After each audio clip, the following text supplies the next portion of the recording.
Welcome, everyone. This is the Rise and Resist podcast of the Resist Trump campaign. My name is Nevin, Kamath, and I'm the director of the Resist Trump campaign. I'm here with Matt Koesters, who's a pro-bono advisor on the campaign, and Scott Peoples, our guest for today's podcast. Our credo is that we coach activists to lead lawful, nonviolent civil resistance to Trump and his enablers. Our goal is a thriving democracy, free from authoritarian control. The methodology we use and are using and aim to use is lawful, nonviolent civil resistance to Trump and his enablers. And the principles that we follow are collaboration, integrity, nonpartisanship, professionalism, and hope. Today, we are joined by Scott Peoples of Veterans for Responsible Leadership. We're going to be talking to Scott over the course of today's call. We'll also cover a few news items, some things to know in reference to the nonviolent civil resistance movement to Trump and his enablers around the country, of which we are just a small part of that growing mosaic.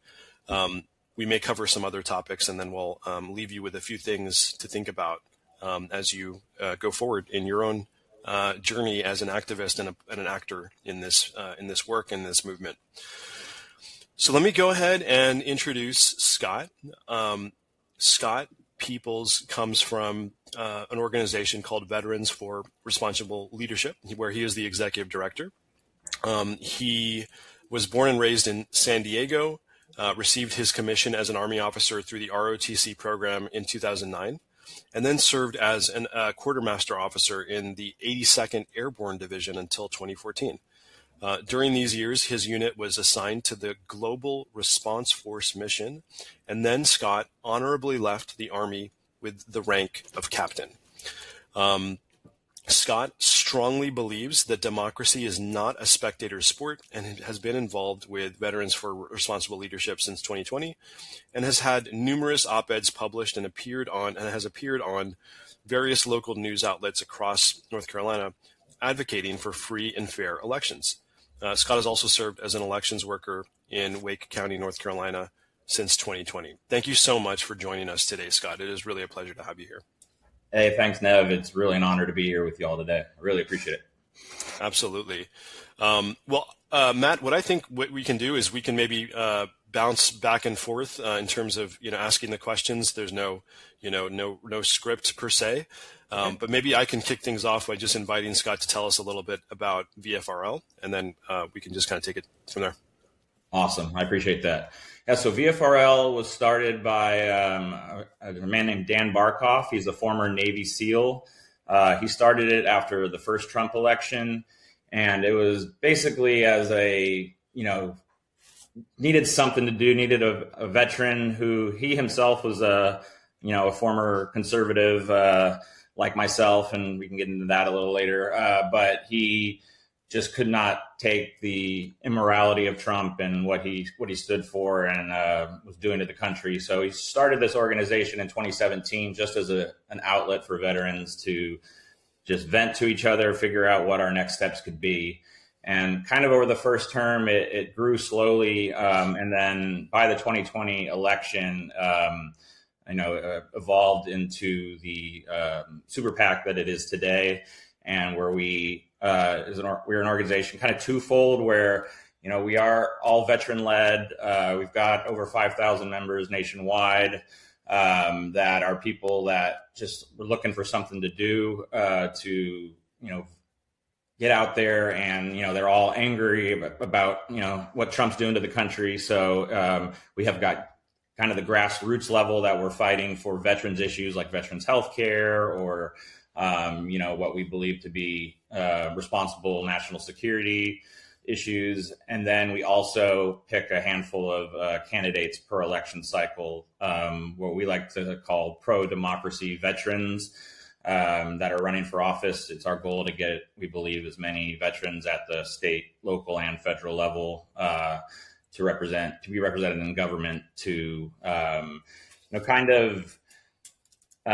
promote integrity first when it comes, above issue-based leadership. So, there's, a million issues, in government that, are important, but before anyone, when they raise the right hand to take that oath, it should be about the character of the individual first, and kind of what they'll do maybe on their worst day in office. The people that put country above party, people that when they're in that moment making those life and death decisions for the country, that are people of high moral character. So we prioritize those type of people when we're looking to endorse first. So so each election cycle we have different ways to get involved to help the candidates we endorse, or just in their community. We're trying to build veteran leaders in the local communities that these people reside in. So we've been excited over the last year to get involved with the No Kings Alliance. We're an official partner on the No Kings Alliance website, and we're very involved in the 2025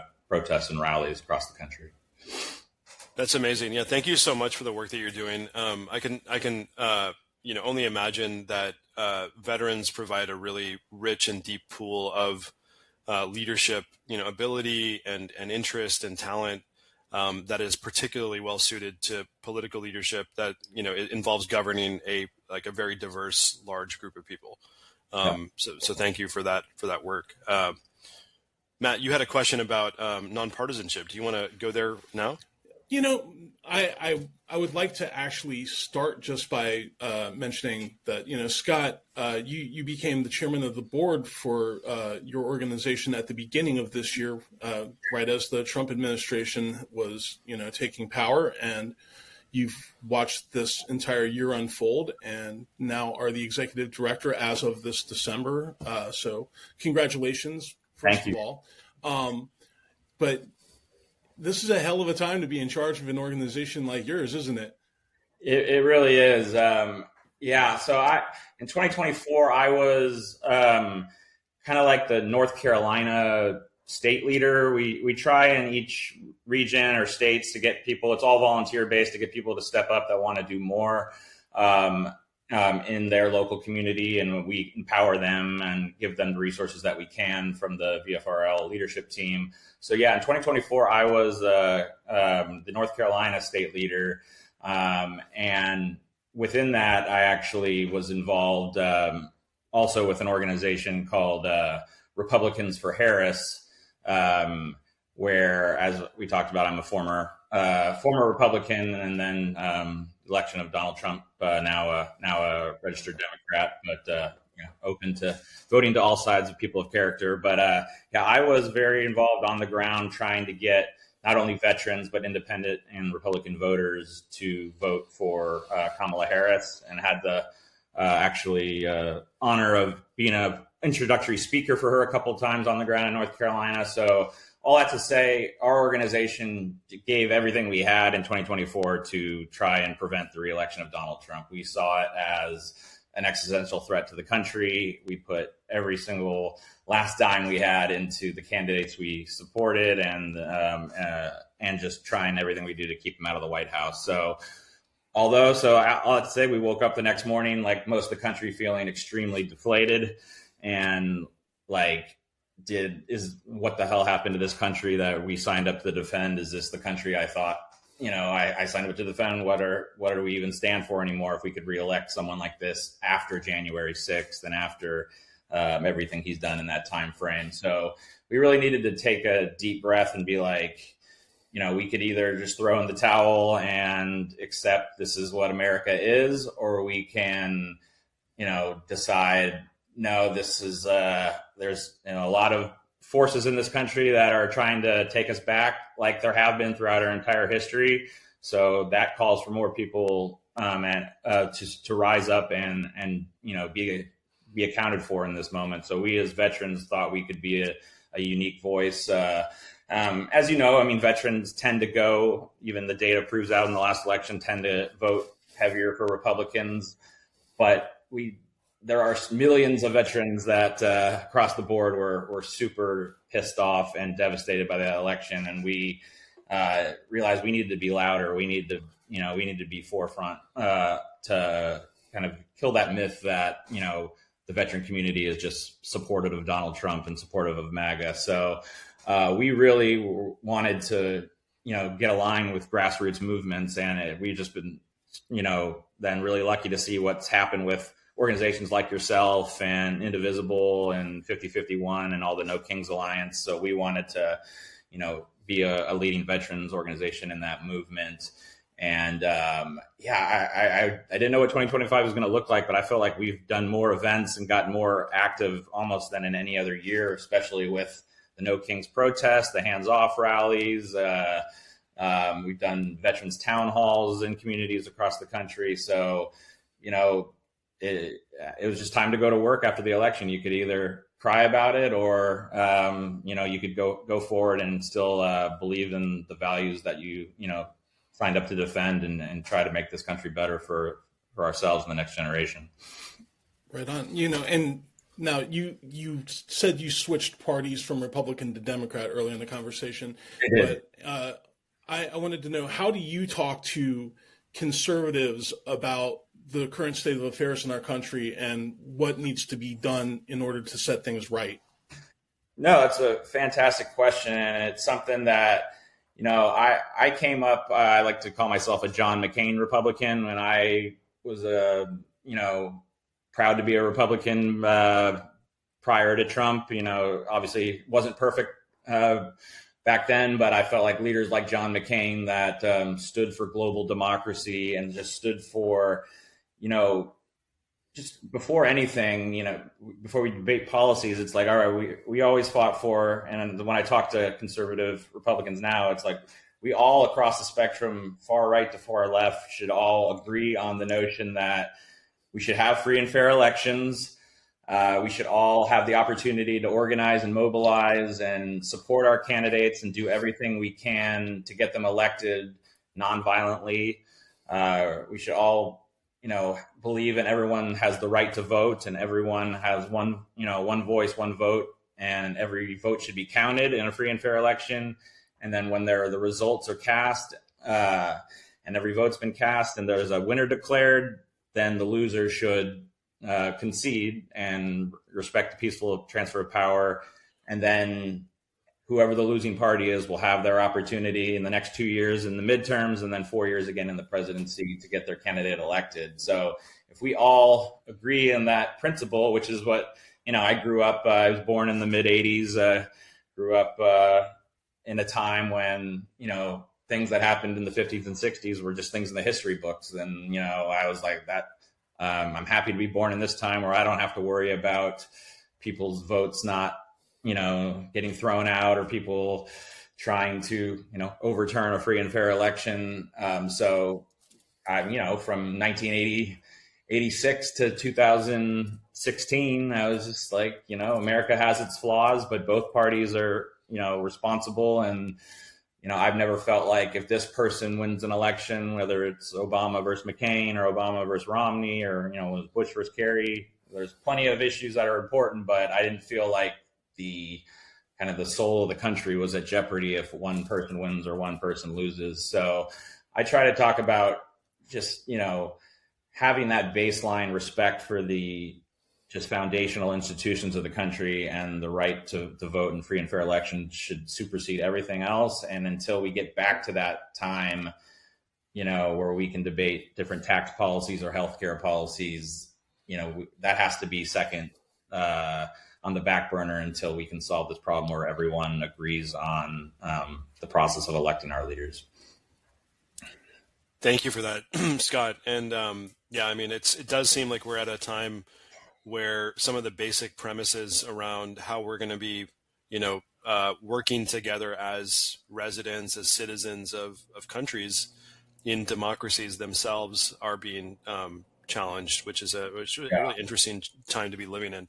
It really is. Yeah. And I just feel like everyone at this time should just know we're in a coalition that you're going to have people that you disagree with on a lot of issues and are imperfect allies, as we like to say. And that's okay. If everyone agrees to the concept of just wanting to live in a free and fair democracy, we can get back to debating the rest of those issues at another time. And that'll be a great time when we are debating those issues, because we'll know we've kind of passed this dark moment in our history. So yeah, I try to give people grace in this time that if you don't agree on everything, whether abortion or climate or, I know everyone's got certain red lines, but like you're going to have people in this coalition that you disagree with on a lot of issues. And that's okay because we're a country of 350 million people. So, we should embrace that diversity.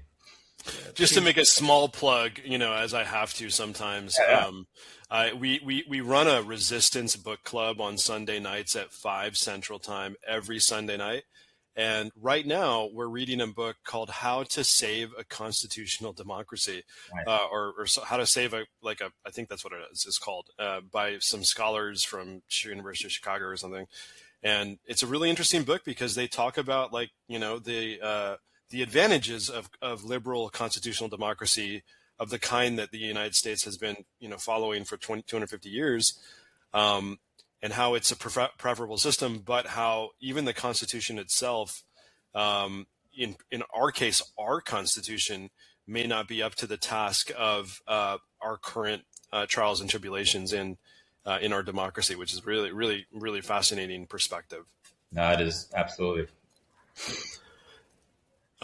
So I think one thing we wanted to also get your thoughts on, Scott, are just like generally speaking, like last time we spoke on this podcast, we had a good conversation about the controversy related to Secretary of War Pete Hegseth and his alleged orders, or the orders of the admiral reporting to him, to strike a vessel in the Caribbean. And one of our co-hosts, Rick, suggested that we, get your thoughts on how, one thinks about potentially or actually illegal orders in a context of a military engagement.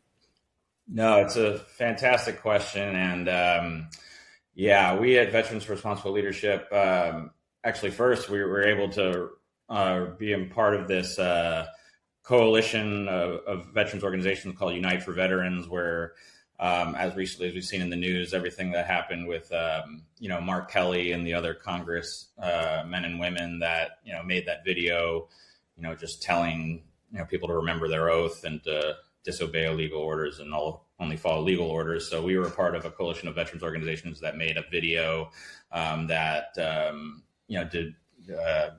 kind of went viral online and was on MSNBC, basically supporting Mark Kelly because Pete Hegseth and Donald Trump basically came out and said he's treasonous just for, saying follow legal orders. So that says a lot more about them than it does about us. So in this moment, we feel like we need to speak up and let people know what, Mark Kelly and everyone was saying is accurate. And basically, around Pete Hegseth, it's good to know his history a little bit too, where, he's someone that has, along with Donald Trump, and he was someone when Trump first got put into office, has always fought for, service members that have been accused of war crimes for them to be pardoned. There were multiple service members in the first Trump administration, Eddie Gallagher, Clint Lawrence, that had been accused or had been convicted in a military court of justice of various war crimes during their services over in Iraq and Afghanistan. And, someone like John McCain would absolutely agree with what, we're promoting on this side is, when you join the military, we're not Russia. We're someone who we obey the laws of the Geneva Convention. We're people, when we go to a foreign country, we want to protect the civilians. We're there to hopefully, produce good for these countries that, we're in to help, strengthen their democracy or strengthen their society. So when people in uniform commit a heinous act, and there are people that are veterans that do bad things. Most people are good and they're for the right thing, but people that make terrible decisions in the heat of the battle, should be held accountable, because that's what's supposed to separate the American military and, militaries within NATO from our adversaries, because we hold these people accountable. So Pete Hegseth his view of the military has always been, we need to be basically robot warriors that kill, and everything else is collateral damage. And, if civilians are killed, then that's just part of the fog of war.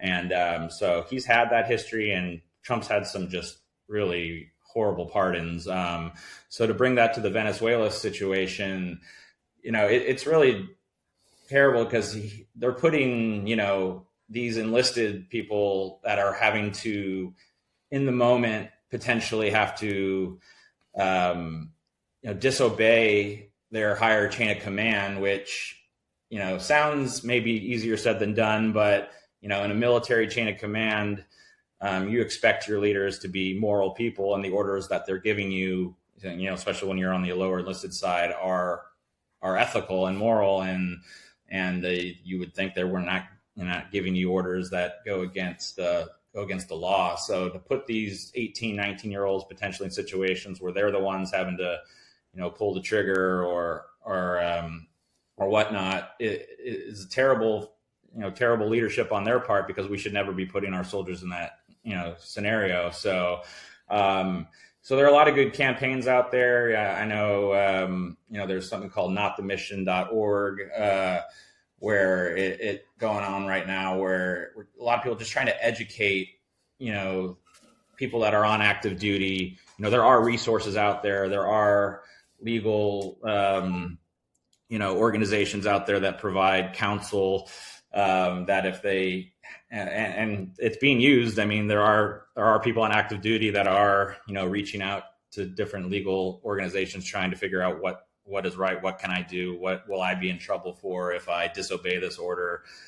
So it causes a grayness in our military and a politicization in our military it's terrible for the long-term health of our military. So the more organizations like ours can, provide support and be like, hey, we support, if you decide to disobey a legal order, there'll be people that are speaking out on your behalf and will do everything to make sure you're not held accountable. So it's a messy situation. And that was the consequences of an election, to elect someone like Donald Trump, who would even think about appointing someone like, with the, lack of character of Pete Hegseth, to be the Secretary of Defense. Now he says Secretary of War, which is still technically not a legal title, but it makes. Thanks for correcting me on that. Yeah, no. I mean, it is crazy that it makes him feel tough, I guess. But and the lack of leadership of the Republican Senate to even confirm him. Someone like Tom Tillis in my state of North Carolina, who knew everything he's done in his past with just his personal failures of being accused of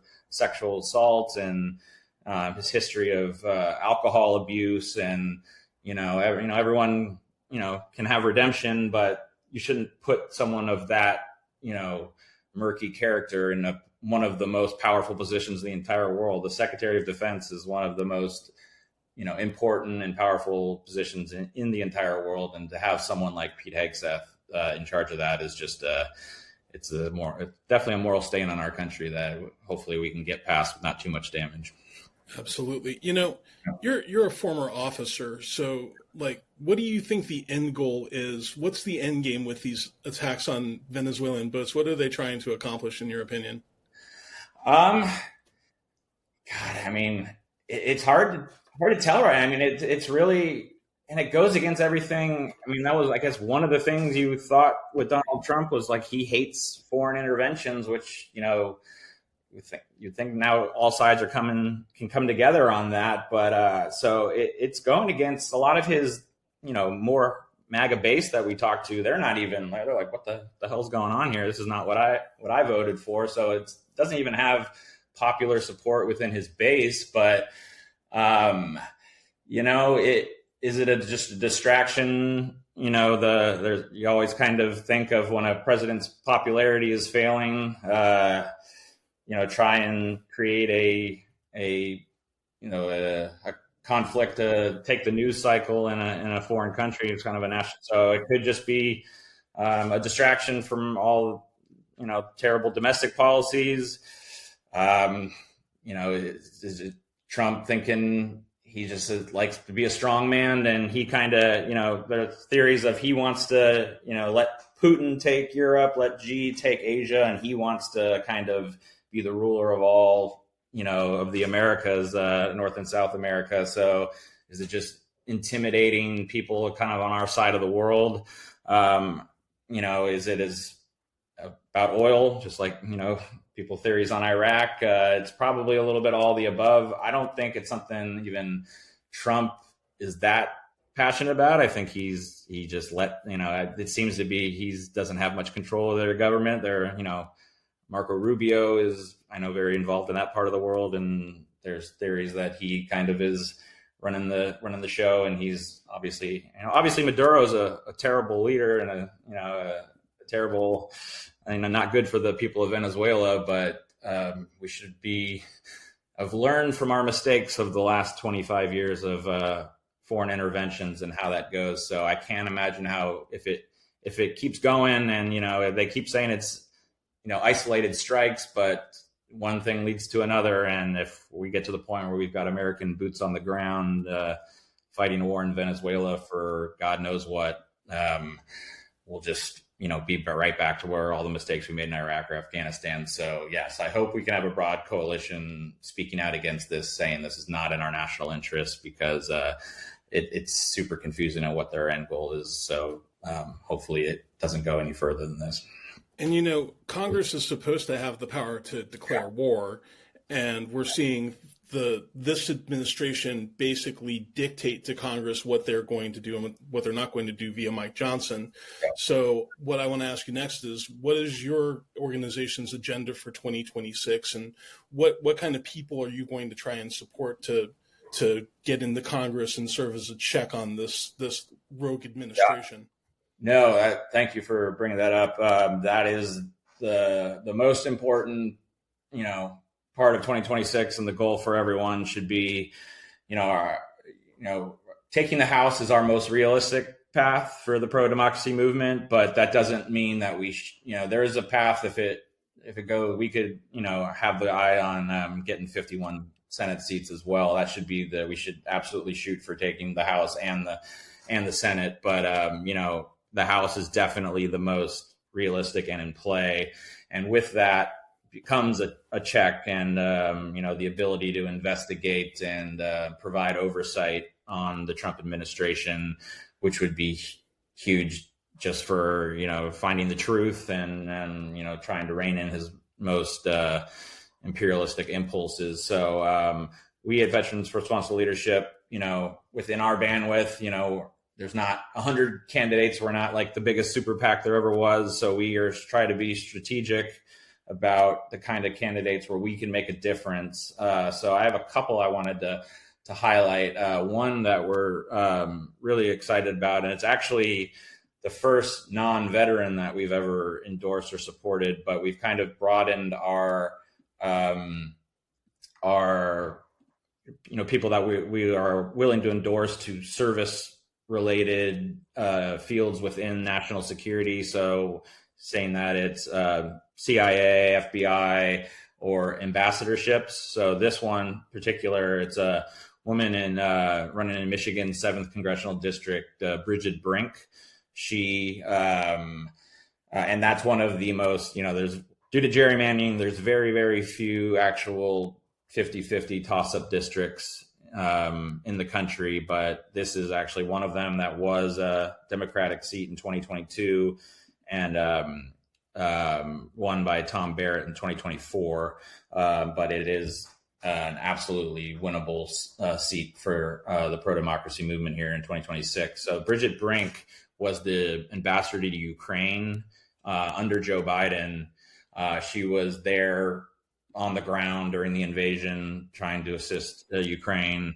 And then when President Trump won his second term, she stayed on for a few months, trying to be a voice of integrity and responsible leadership, as we say, within the administration. But after a few months of trying to work with President Trump and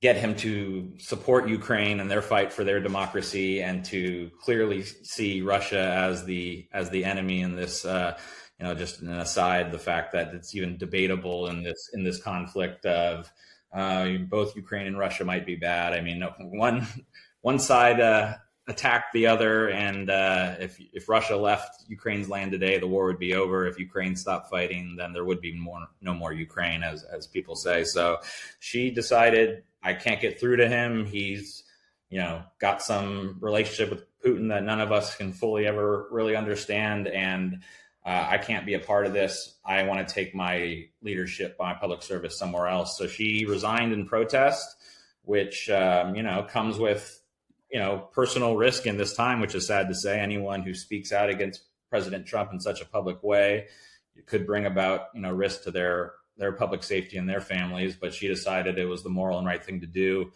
and decided, okay, I'm going to then take my experience and my voice and try to run for Congress. So definitely we're excited about her, and she represents the kind of person that not only talks the talk, but walks the walk. She has proven she will, in a tough moment, make the tough call. And those are kind of the people when you're running for public office, you shouldn't, losing an election should be okay to you. If doing the right thing, Liz Cheney is a great example. If standing on your morals and doing the right thing causes you to lose an election, then so be it.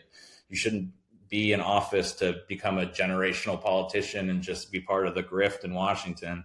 You should be there to serve your constituents and be there for a higher calling. And if for whatever reason that makes you lose an election, then at least you can go to look yourself in the mirror and go to sleep at night knowing you've stuck to your morals. So then just one other candidate that kind of fits that is Elaine Luria in Virginia's 2nd District. She was the representative in 2022 and then lost a very close election in 2024 and is coming back to try and get her seat. But if you remember her, she was on the January 6th committee, and she's in a very, very purple district and knew that decision could cost her, because it was such a, politically polarizing event, the January 6th committee, but she knew that it was so important to try to get to the truth of that event. And here we are coming up on the 5th year anniversary of January 6th. And I'm sure we all can remember where we were on that day, and to just kind of even think that there are people that, similar to the war in Russia and Ukraine, and from my eyes, it's pretty black and white. The people attacking the Capitol were on the wrong side, and the Capitol officers defending the Capitol were the heroes of that day.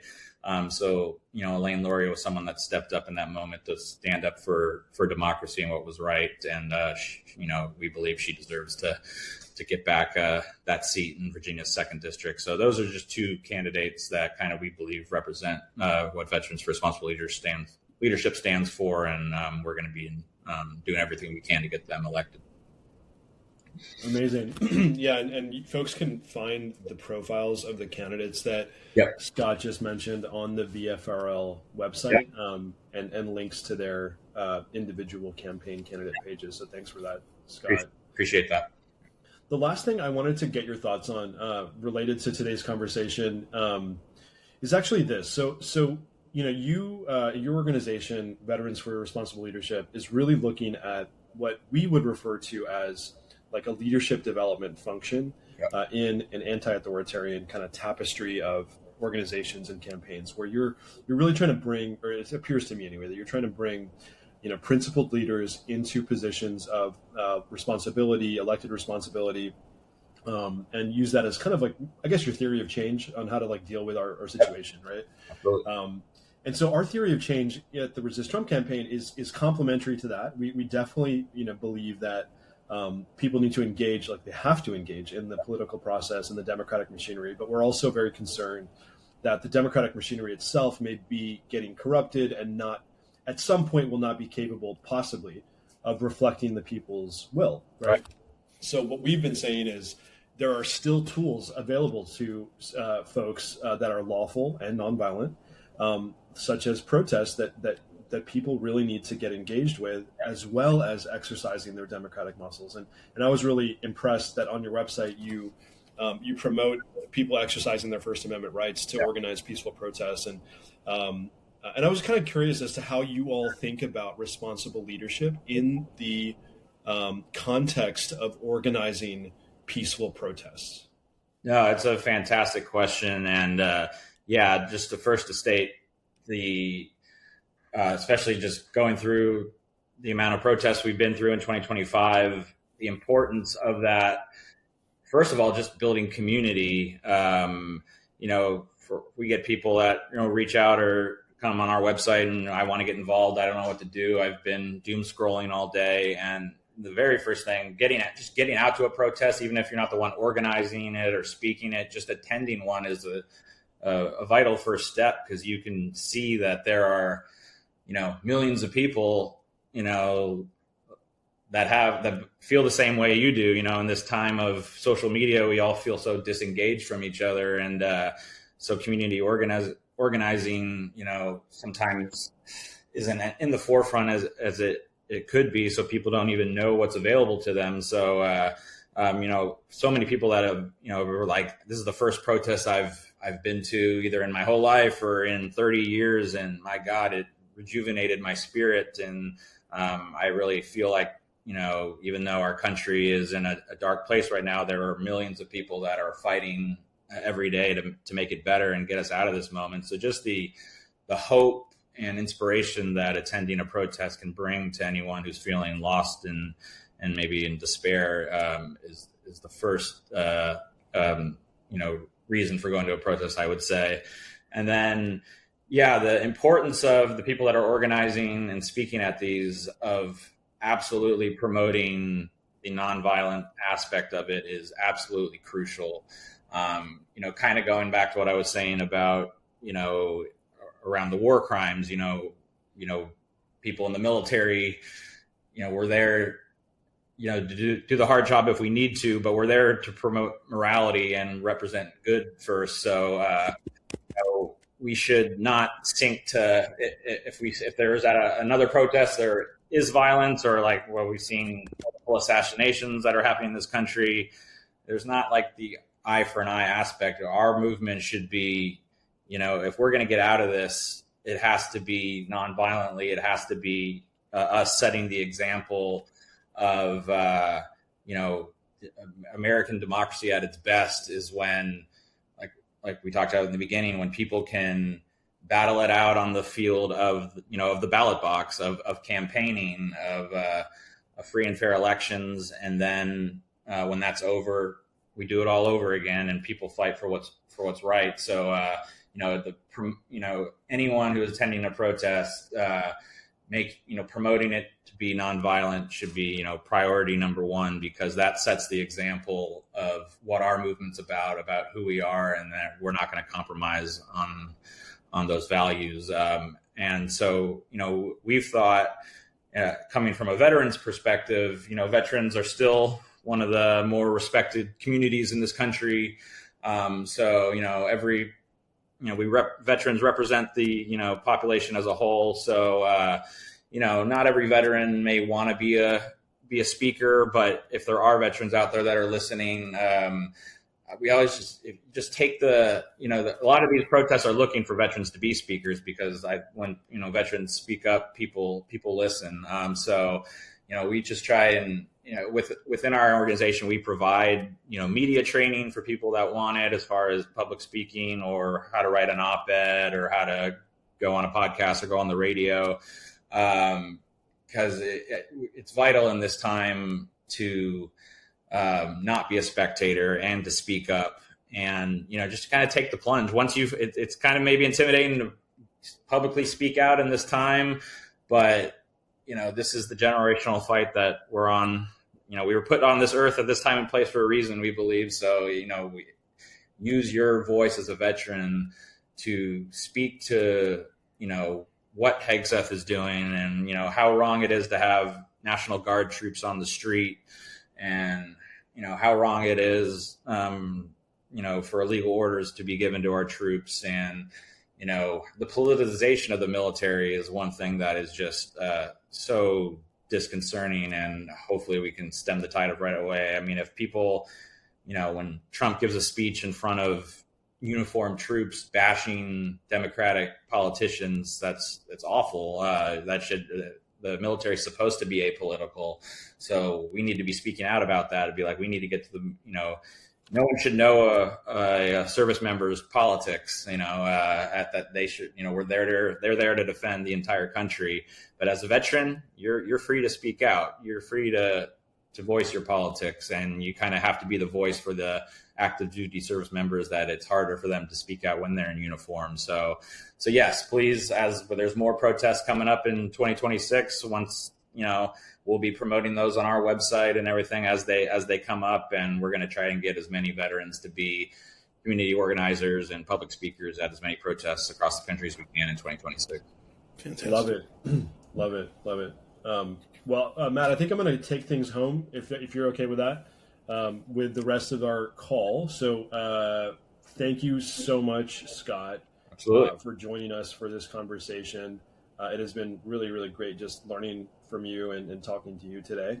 That's been yeah. And I wanted to just mention for those on the call or listening to the podcast, if you're looking for a way to get involved in the movement in a big way, one thing you might consider would be the Free America walkout that's happening on January 20th at 2 p.m. local time all over the country. It is meant to be essentially a walkout of a place of business or maybe your apartment or whatever, and to meet people essentially on the street and express your discontent with our current presidential administration. The website we'll put in the notes of the podcast, and they are I think this is going to be organized by the Women's March, which is a No Kings Alliance partner. And so we will be fully supporting that effort. As far as going forward, we encourage you to visit Veterans for Responsible Leadership's website at vfrl.org, where you can learn more about what they do, their endorsed candidates, their team, how to become a member. They have a podcast as well, and they have a store. So please do consider checking that out. Also, if you would like to get involved with our campaign, please visit our website at www.resisttrump.us. Where you can kind of look at our ladder of engagement that we have on the landing page, which is just like a different, a collection of ways you can get engaged. I will encourage you to bring your attention to whether, hosting a local get-together, as you might do in your local community using our Mobilize account and infrastructure. You could also volunteer remotely with us, and we will certainly encourage and accept any generosity in the forms of donations to our crowdfund. So thank you so much for joining us for today's podcast. I want to thank my co-host, Matt Koesters, for joining me today as well. I want to thank Bart, our producer, Bart Sullivan, who's in the background, Rick Watson, who is another co-host who wasn't able to be here today. And obviously the entire Resist Trump campaign and supporters, we would not be able to do this without you guys. Thank you and have a wonderful, wonderful, wonderful week. Bye-bye. Happy New Year. Thanks, everyone.